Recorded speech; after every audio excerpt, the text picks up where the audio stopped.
The first thing they noticed was the smell. It wasn't the stench of sweat, of the months-old grime clinging to their skin, nor the bitter tang of dried blood that had long since stained their uniforms. It was the clean air, the air that felt fresh, like nothing they had breathed in years. They had expected punishment.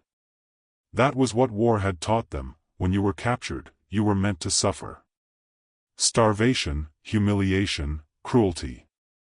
The Americans had been portrayed as monsters, bigger, stronger, merciless. But now, as the trucks rolled across the tarmac toward the camp, the air was filled with something strange, the scent of soap, of cleanliness. It was an impossible feeling for men who had lived through dirt and deprivation for months, even years. They arrived at the camp, no gates wide enough to hold their disbelief. The first thing that struck them was the sheer order. The barracks stood in neat rows, every building identical, every path carefully laid. Men, women, children, they had all been taught to think of America as a place of chaos, an enemy not to be trusted, a world where only destruction could come from. But here, everything seemed different. When the gates opened, the POWs were ushered through by guards who didn't shout, who didn't strike them. There were no rifle butts to the back. No commands barked in rage. There was only silence, punctuated by the occasional order given with calm precision. This was not the place they had been prepared to enter. What followed next was both expected and wholly unexpected: the first showers. They were marched into a concrete building, its walls whitewashed, its floors gleaming in the unnatural light. The sound of running water greeted them, and they froze in the doorway. Showers? The men had not seen showers in months. The Japanese army had taught them to endure without such luxuries. They had bathed in cold rivers, in streams turned to mud, their bodies caked with dirt for days or weeks at a time. But here, in front of them, was a row of modern showers.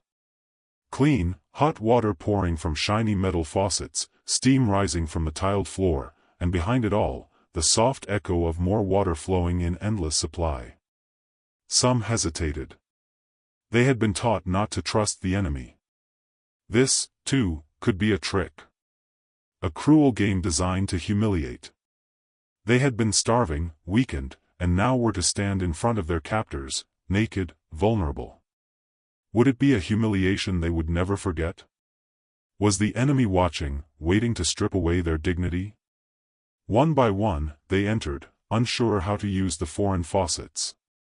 The water felt warm, far warmer than they had ever known in their own makeshift wash stations. They felt a kind of shame for their hesitation. But when the water poured over their heads, when soap lathered in their hands and the dirt melted away, something shifted inside them. It was not just a shower, it was an awakening. They stood there, some with their heads tilted back, eyes closed, as though afraid to believe the water might really be endless. They had been so used to the scarcity of their own lives, so used to rationing every drop, that now, in the face of this simple luxury, they felt a kind of grief. Had they really been so deprived that something so basic, so ordinary, could feel like a miracle? It wasn't just the cleanliness. It was the knowledge that they were cared for, truly, deeply cared for. And that, to them, felt more alien than the cold steel of the guns they had once faced. "What kind of enemy is this?" whispered one man, too quietly for the others to hear. The question hung in the air as if the words themselves were unfit for the camp. What enemy, what adversary, would offer a man a place to wash himself, a place to stand under hot water? What kind of enemy would give their captives such comfort? And so, they bathed, one after another, the shame of their neglect falling away like old skin. They hadn't expected this. They had expected to fight until the end, to be thrown into pits of hunger and filth. Instead, they were cleaned, scrubbed, made whole by the enemy they had feared. "No one has ever cared for us like this," one soldier said quietly, as he emerged from the shower, his body soaked and steaming. The others nodded, though few dared speak. What could they say? To speak it aloud would be to acknowledge the strangeness, the contradiction. It was the enemy, the American enemy, who had given them a luxury more basic than any weapon they had ever known, the gift of cleanliness. And yet, the question lingered, was it real? Would the Americans continue to provide? Or was this, too, a false hope, an illusion created to break their spirits? Were they being fattened for something worse to come? History remembers wars by their battles.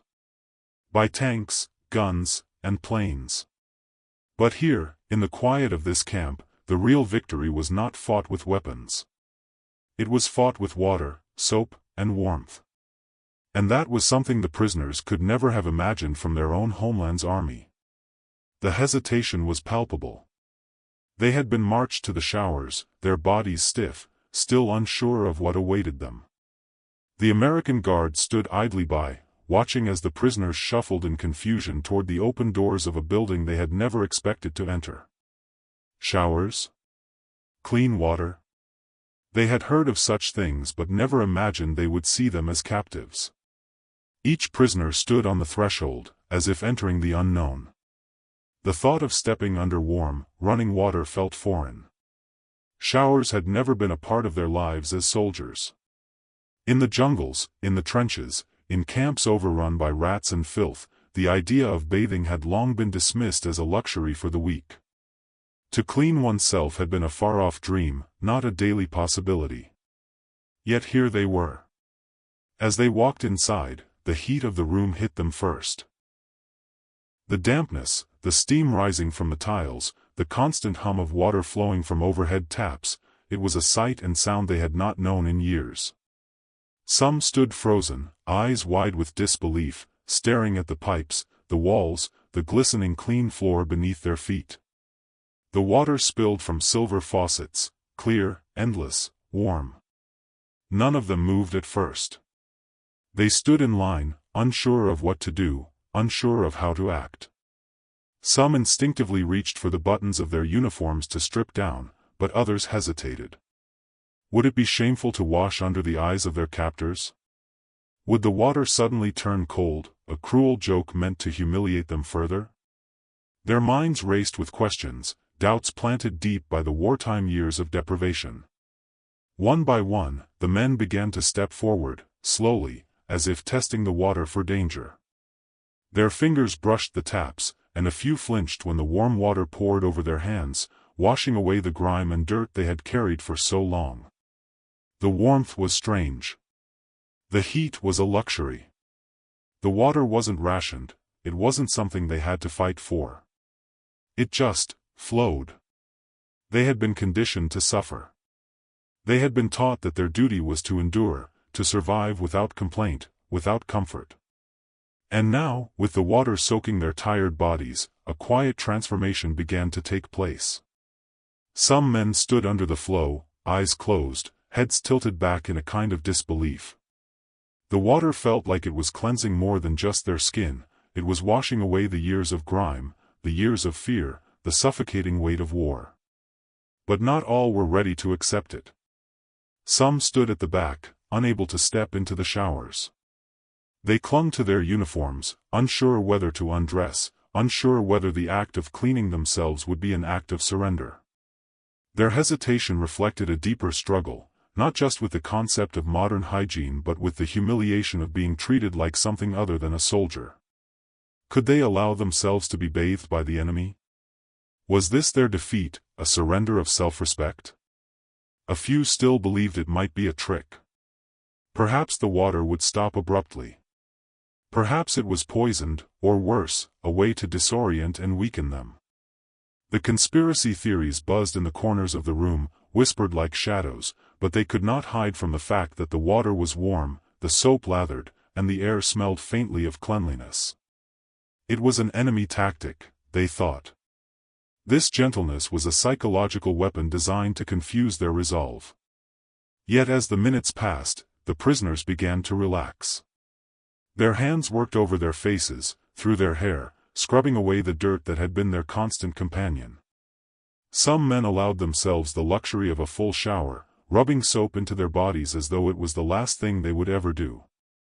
The water flowed, taking with it the fear, the uncertainty. Even hardened veterans, men who had seen battle after battle, allowed themselves to close their eyes and surrender to the sensation. They were tired. They were grateful. They were free, if only for a moment, from the oppressive weight of filth.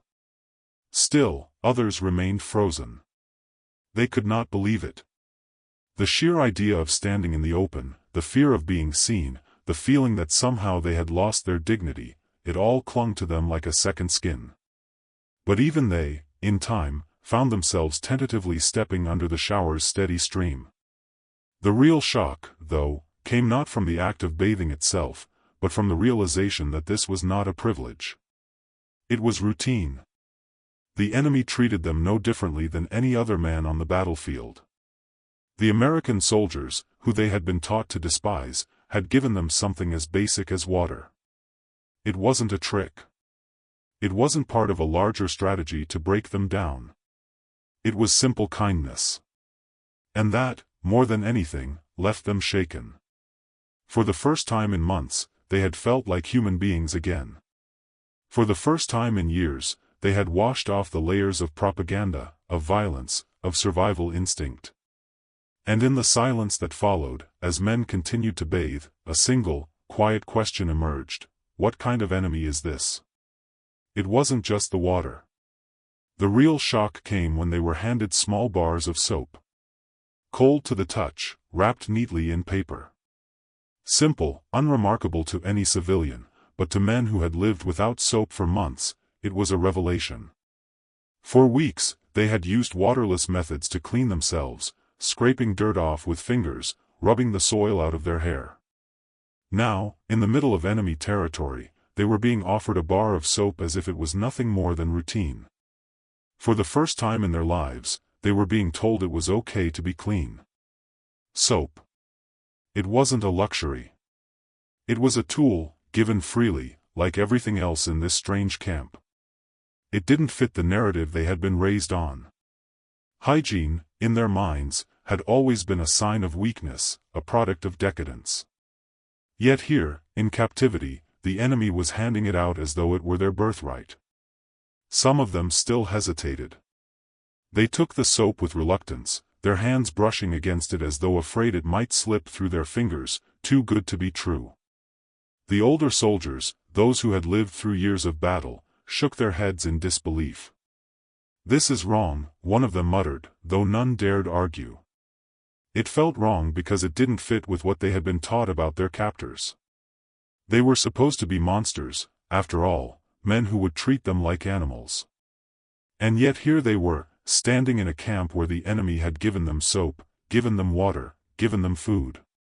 They were told to use it with the shampoo they were given next. A small bottle of liquid that bubbled when squeezed, filled with a strange foreign scent of cleanliness. Shampoo. How could it be that something so simple could seem so foreign? They had lived for so long without it that the very idea of cleaning their hair with anything other than water seemed unnatural. The smell of soap was one thing, but the smell of a shampoo that didn't leave them smelling like mildew, it was an impossibility. A few men stood in the barracks, staring at the small bottles, unsure how to use them. They had seen such products in their lives, but never dreamed they would touch them again. Shampoo was for the rich, for the soft lives of civilians, not for soldiers hardened by years of war. Still, one by one, they dipped their hands into the bottles, the lather building in their palms as they massaged it into their hair. It was warm, it smelled sweet, and it felt like nothing they had ever experienced before. The razors that followed were no less shocking. Small, sleek, and sharp, they gleamed in the light. The men were shown how to use them by an American soldier who had obviously used them many times before. For some, the act of shaving was a simple task, something they took for granted before the war. But to these men, standing with razors in hand for the first time in years, it felt like a privilege they had never been granted. They stared at the razors in their hands, their faces a mixture of disbelief and wonder. Some were hesitant. They hadn't shaved in months, perhaps longer. Their beards had grown thick and unkempt, their faces hidden under layers of stubble. To shave felt like shedding an old skin, but it also felt like a surrender. A surrender to something they had been taught to resist, the comforts of the enemy. But one by one, they began to shave. The razors scraped against their faces, removing the grime, the dirt, the remnants of the battle they had fought and lost. It was an act so simple, so personal, but for them, it was the first step back to a version of themselves that hadn't been defined by war.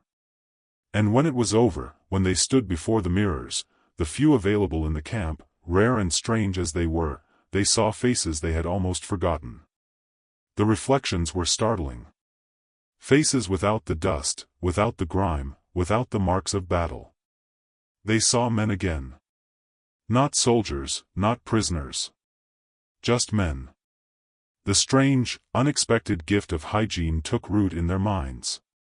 It was not about luxury, not about comfort. It was about dignity. And in that moment, they began to wonder, why would an enemy give this to us? For the first time in their lives, they stood clean. Not as warriors, not as prisoners, but as people. The soap, the shampoo, the razors, they were gifts, not just tools. The enemy, in a way they could never have imagined, had cared for them. And yet, even as they washed, shaved, and scrubbed, some men still held back. There was still a voice inside them that whispered, "This is wrong. This is too much." They had been trained to distrust everything about the enemy, from the smallest gesture to the largest weapon. It was too easy to wash, to clean, to be given something as simple as soap. Was it a trap? Was this how the Americans intended to break them, to take away their identity, piece by piece? But even that thought didn't last long. The soap was real. The water was real. The razors were real. And so, in time, they began to accept what they had been given. They washed their faces, shaved their beards, washed their bodies. The small act of cleanliness became an anchor in the chaos. It was the first time in months that they had felt truly human. As the days passed, the emotional weight of their newfound cleanliness began to settle. What started as an act of survival, the need to bathe, to shave, to feel the water pour over their skin, had transformed into something more complex. The prisoners found themselves looking at one another, not with the hardened eyes of enemies, but with the uncertain gaze of men rediscovering what it meant to be human. For months, they had been conditioned to endure discomfort. They had learned to live in filth, to scrape by with whatever scraps of hygiene were available, if any at all. Dirt had become a part of them, just as hunger, exhaustion, and fear had. The thick layers of grime had clung to their bodies like armor, a reminder of the battles they fought and the lives they had lost. Their identities had been shaped by the suffering they had endured. But now, the water had washed away more than just the dirt. It had washed away the armor, too. It was strange. It was unexpected. It was more than they could have ever hoped for in captivity. But it was also a form of vulnerability, a surrender to the reality that they were being cared for by the very enemy they had been taught to despise. The older soldiers, the ones who had seen battle after battle, were the first to struggle with this newfound vulnerability. They had long accepted the idea that soldiers were meant to suffer, that pride came from enduring hardship, from enduring discomfort. To accept cleanliness was, in a way, to accept that they were no longer in control of their lives. Their survival had been a matter of grit, of perseverance, of resisting the enemy at all costs. Now, the very thing that should have been the most basic of comforts, cleanliness, felt like a threat. They had been forced to recognize that the enemy had something they did not, the ability to care for their bodies, to offer them a basic level of dignity they had never imagined. In this act, in this simple ritual of hygiene, the enemy had rendered them helpless, stripping away their sense of self-reliance. Some men fought against it. They would go without shaving, they would avoid the soap, they would remain in their filth as a quiet act of defiance. They couldn't let go of the pride that had carried them through years of suffering. To bathe, to wash, to be given such care, it felt like a betrayal of everything they had fought for. Yet even the most stubborn could not escape the physical effects of the cleanliness. They could not ignore the way their skin began to glow, how their hair softened, how their bodies seemed to regain strength they had forgotten existed. For the first time in months, they felt their bodies working properly again. Their limbs moved with ease. Their bones didn't ache as much. Even their minds seemed clearer, less fogged by the fatigue that had once clouded every thought. It was as though they had been reawakened, reborn. The dirt had hidden their true selves, their humanity. It had told them who they were, who they had become. But now, stripped of that dirt, they saw themselves as they had once been. They were men. They were alive. For some, that realization came as a shock. How had they allowed themselves to become so accustomed to squalor? How had they accepted it as their fate, as something they could never escape? It was as if the water had washed away not only the grime but the belief that they were powerless to change. And that, perhaps, was the most dangerous thing of all. One of the prisoners, a young man who had once been a teacher, stood in front of a cracked mirror, running his hands through his freshly washed hair. He didn't recognize the face staring back at him. The lines of dirt were gone, the stubble had been shaved off, and in its place was a clean, unfamiliar reflection. It was the face of someone who had not been defined by war. For the first time, he didn't look like a soldier. He looked like a man. A man who had been given the gift of normalcy, even in the midst of captivity. But the men who struggled the most were those who had never allowed themselves the luxury of self-care. The prideful, the stoic, those who had been taught to endure and resist. They had lived without comfort for so long that the very act of taking care of themselves felt like weakness. For them, cleanliness wasn't just an enemy, it was a betrayal of everything they had been taught. It was a reminder that survival meant giving in, even if just for a moment. To accept the luxury of a hot shower, a bar of soap, a razor that worked without hesitation, those were privileges they had never known, privileges the enemy had given them without asking. It was too much. But even these men couldn't help but notice the difference. The aching bones that had once carried them through endless marches were now less stiff. Their minds, fogged by months of hunger and fear, began to clear. And deep down, they knew they couldn't go back. They had been transformed. And with that transformation came a loss of something else, their sense of resistance. Their ability to endure. The idea that pain, discomfort, and suffering were virtues. In the face of cleanliness, of basic human dignity, they had been broken. Not by the enemy's weapons, but by the simplicity of a clean body. Was this what war had done to them? To turn something as simple as cleanliness into a weapon? To make them question their very right to be clean, to be human again? Was this the price they had paid for survival? The answer was as confusing as it was clear. They had become men who no longer belonged to the dirt. They had been given the privilege of care, and that gift carried both power and shame.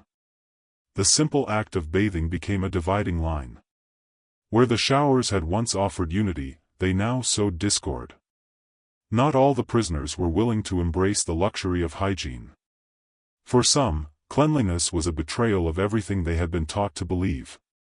They had spent years enduring filth, living without comforts, and the very idea of washing, of cleansing themselves under the watchful eyes of their captors, felt like surrender. In the days that followed, the barracks were divided. Some men rushed back to the showers, eager to wash away the years of grime and filth that had clung to them like a second skin. They reveled in the feeling of clean water running over their bodies, in the simple joy of soap lathered thick in their hands. For them, it was a return to something normal. It was a sign that, despite the war, despite their captivity, they were still human. But for others, it wasn't so simple. They resisted the showers, standing at the back of the line, hesitant to disrobe, unsure of how to reconcile this newfound cleanliness with the values they had been raised on. They had been soldiers, men of discipline and endurance, not men to be pampered. They had been taught to suffer, to survive without complaint. They had believed that true strength came not from comfort but from the ability to withstand hardship. To wash away the dirt, to surrender to the act of cleansing, was to submit to something they had spent their lives fighting against, the enemy. Even if the enemy had given them soap and water, even if they could see the tangible benefits of hygiene, there was a part of them that could not let go of their pride. The tension became apparent in the days following the first showers. The men who embraced the cleanliness returned to their bunks with shining skin and fresh clothes. They felt lighter, as though the weight of war had been scrubbed away, at least for a moment. They spoke of the feeling of water running over their heads, of the warmth that seeped into their bones. They felt human again. But the men who resisted were different. They sat silently on their bunks, their faces tight, their eyes avoiding the others. They didn't speak of the showers, didn't mention the soap. Their uniforms remained as filthy as they had been before, their beards longer, their faces unshaven. They held onto the dirt as though it were a shield, something that proved they had not broken, that they had not allowed themselves to become like their captors. They had been trained to endure. They had been trained to live without comfort. And they would not give in to this newfound luxury, no matter the cost. The divisions grew, splitting the barracks down the middle. Conversations became quieter, more strained. Some men, newly clean, looked at the others with confusion, perhaps even disdain. "Why won't they bathe?" they asked. "Don't they want to feel human again?" Others shook their heads, understanding the resistance, but unable to empathize. They had tasted cleanliness. They had felt the water wash over them, and the idea of denying themselves that privilege seemed unimaginable. In the evenings, the barracks were filled with whispers. Some POWs spoke of the showers with reverence, calling them a sign of hope, a gift from the enemy. Others muttered under their breath, decrying the showers as a psychological tactic, a way to weaken them. "It's a trap," they would say. "They want us to believe we are being cared for, so we will lose our will to fight." One of the older prisoners, a veteran of many campaigns, spoke to the others. He had seen enough war to know when something was real, when something was a trick. He stood before the group, his voice steady but somber, and said, "If we have the chance to clean ourselves, to feel human again, we should take it. We may be captives, but we do not have to live like animals." His words carried weight, but even they couldn't sway the hardest of the resistors. They could not let go of the idea that to bathe, to accept the enemy's gift, was to betray themselves. The issue was not just physical, it was deeply psychological. Hygiene, in the context of their captivity, represented far more than cleanliness. It represented submission. It represented the idea that, even in their darkest hour, the enemy could reach them in ways that would change them forever.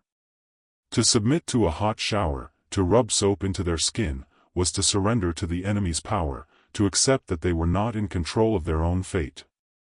For the men who resisted, their pride was their last fortress. They believed that if they could hold on to their dirt, they could hold on to who they were, men who had endured, men who had fought. If they washed it away, they feared they would lose themselves entirely. Their dirt, their filth, was a badge of honor, a symbol of the suffering they had borne. But for the men who embraced cleanliness, the battle was over. They had crossed a line. They had accepted the gift, no matter the cost. And in doing so, they had freed themselves, at least for a moment, from the suffering they had known. They could look at themselves in the mirror without shame. They could look at their fellow POWs and see men, not prisoners. The tension continued to build, and soon, even the guards noticed. They watched the prisoners with a mixture of curiosity and amusement. Some, who had been stationed in Europe, had never seen men so divided over something as simple as a shower. The guards spoke of it in private, laughing quietly among themselves. They had given the men the simplest of comforts, and it had become the greatest challenge of all. And so, the question remained, who would give in first? Would the men who resisted finally accept that cleanliness was not an enemy?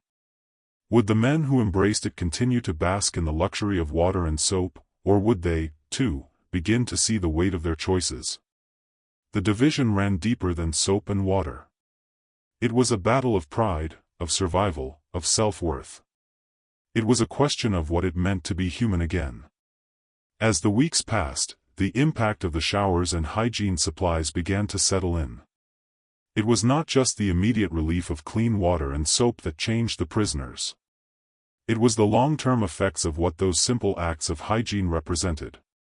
Slowly, their bodies began to respond, recovering from the years of deprivation and squalor they had endured. For the first time in months, the men could see the difference. They noticed it in the mirror, in the way their clothes fit, in the way they walked. The bloated, sunken faces filled out slightly, the gauntness that had plagued them began to soften. Their skin, once pale and cracked from lack of nourishment and exposure, started to show the faintest signs of color. They could feel the difference in their muscles, the strength returning, as if the dirt and grime had been clinging to their bones, weighing them down. What they didn't know, what they couldn't see, was how the effect went beyond the physical. The cleanliness was beginning to heal their minds. The constant fatigue, the brain fog that had come from months without proper care, began to lift. There were moments when a prisoner would sit on his bunk, hands outstretched, and feel the softness of his skin, the smoothness of his hands, and marvel at the simplicity of it all. How could something so basic, so human, feel so extraordinary? They had lived without it for so long, without the chance to care for themselves, that it felt like a revelation. It was as if they had been shackled not just by iron, but by the grime that had settled into their souls. Some of the men began to speak of their newfound energy. They had spent months, even years, battling not only the enemy but the fatigue of constant deprivation. It was like waking from a dream, suddenly aware of how weak they had become, how much had been stolen from them. They hadn't known how much they had been suffering until they felt this new strength, this new vitality. They could walk without feeling their legs buckle. They could think without the cloud of hunger and exhaustion hanging over their every thought. But even as their bodies healed, there was something deeper at work.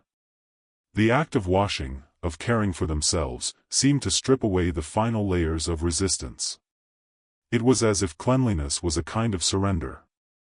No longer did they have to hold on to their pride with dirt under their fingernails, with lice in their hair. In surrendering to the showers, to the soap and razors, they were forced to confront something uncomfortable. They were no longer warriors. They had been redefined by this simple act. The men who once believed strength was measured in endurance and suffering now saw that true strength could also come from the act of renewal, of restoring one's dignity.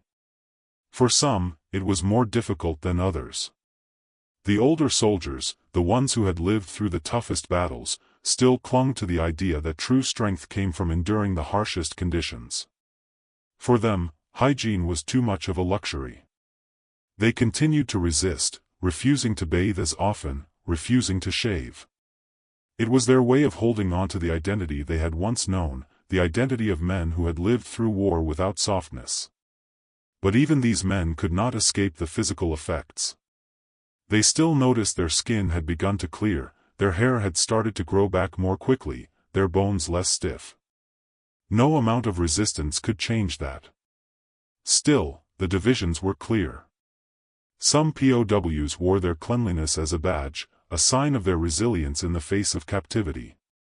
They would discuss the experience of bathing with reverence, often reflecting on how something so simple could become a form of rebellion against everything they had been taught about war. But for others, the showers were a reminder of how far they had fallen, of how much they had lost. It wasn't just about being clean. It was about the realization that they had allowed themselves to be captured, to be stripped of their autonomy. The Americans had not only given them the luxury of a shower but also the luxury of feeling like human beings again. And for some, that was a humiliation they could never accept. The longer they stayed in the camp, the more the transformation became evident. It wasn't just the men who had embraced cleanliness who had changed, it was those who resisted it. The physical effects of hygiene were undeniable. The feeling of being clean, of washing away the dirt, wasn't just a physical sensation. It was a psychological shift, one that made them question everything they had believed about themselves. Had they been wrong to endure so much suffering? Had they been wrong to believe that hardship was the only true measure of strength? One of the younger prisoners, a boy from the countryside, looked around the barracks one evening and realized something. The others, the ones who had refused to bathe, were no longer the same men who had entered the camp. They had lost their pride, their defiance, the very essence of what they had been. Cleanliness, simple as it was, had taken something from them, something they couldn't get back. The question of cleanliness was no longer just about hygiene, it was about what it meant to be a man, to be a soldier, to be a prisoner. And as each day passed, they began to see the truth, the war, the battles, the years of fighting, it had all been about survival. And in this moment of captivity, survival had taken a different form. Survival wasn't just about food or shelter. It was about reclaiming dignity, restoring a piece of oneself that had been lost. The long-term effects of cleanliness were more than physical. They were psychological. They were spiritual. And as they continued to bathe, to shave, to care for their bodies, they were reshaping their futures, whether they knew it or not. The war was over, and the gates of the camp opened, releasing the prisoners into the world they had been taught to fear. They were no longer soldiers. They were survivors. Yet as they walked away from the barbed wire, their minds were filled with memories of something unexpected, the clean water, the soap, the razors. They left the camp, but they carried something with them, a different way of seeing themselves, and the world around them. For the first time since their capture, they looked in mirrors without flinching. The faces they saw reflected back were no longer those of broken soldiers. They had shed their identities of suffering, of deprivation. They had become, for a fleeting moment, ordinary men again. Yet the act of bathing, the feeling of hot water pouring over them, had left more than just a clean body behind. It had shattered a belief they had held for years, that suffering was noble, that hardship was the only true measure of strength. Now, as they returned to Japan, they were forced to confront the truth. Some of them found it hard to accept the change. They had been taught that only the toughest survived, that true warriors endured hardship without complaint, without comfort. To give in to something as basic as cleanliness had felt like a betrayal. And yet, as they settled back into their homes, they began to see that this was not just about hygiene. It was about dignity. The first thing that struck them was the smell of their homes. The air, thick with the scent of smoke from the war, felt stale compared to the fresh, clean air they had breathed in the camp.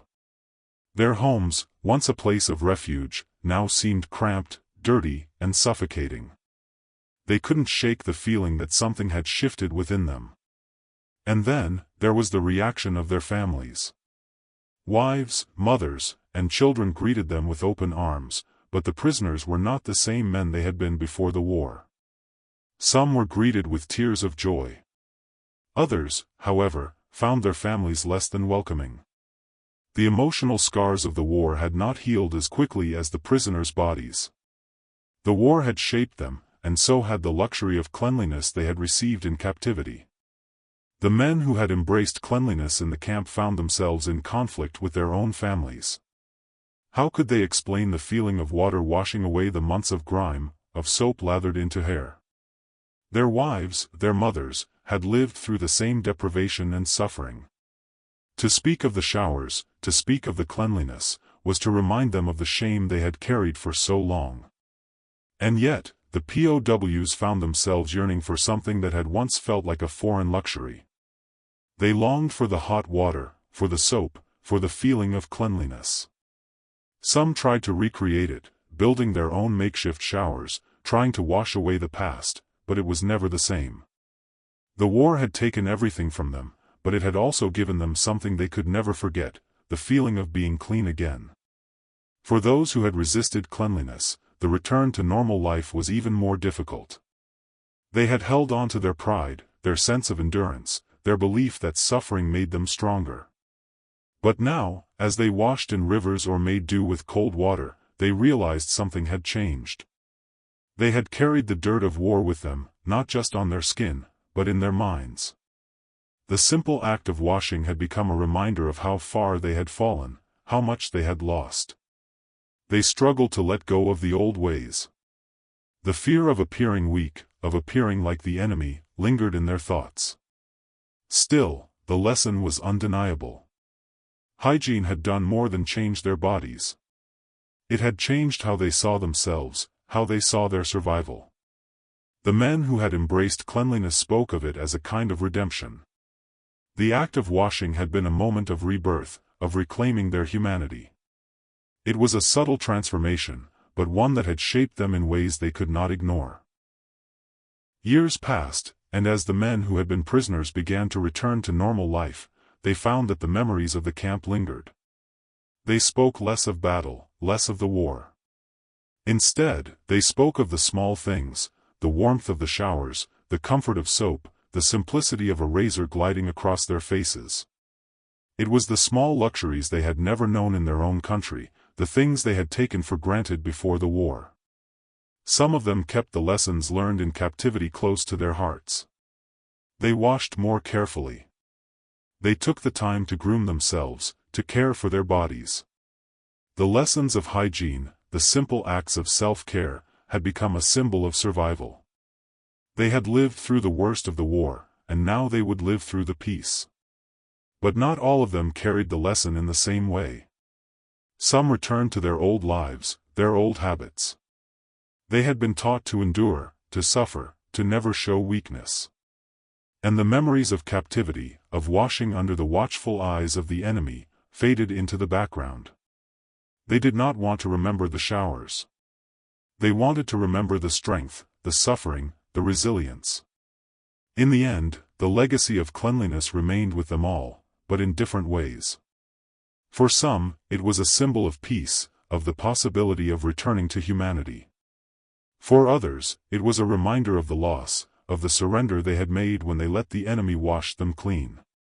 The war had taught them many things, but it was in the simplicity of a shower that they learned one of the most difficult lessons of all, that survival was not just about enduring, it was about allowing yourself to heal.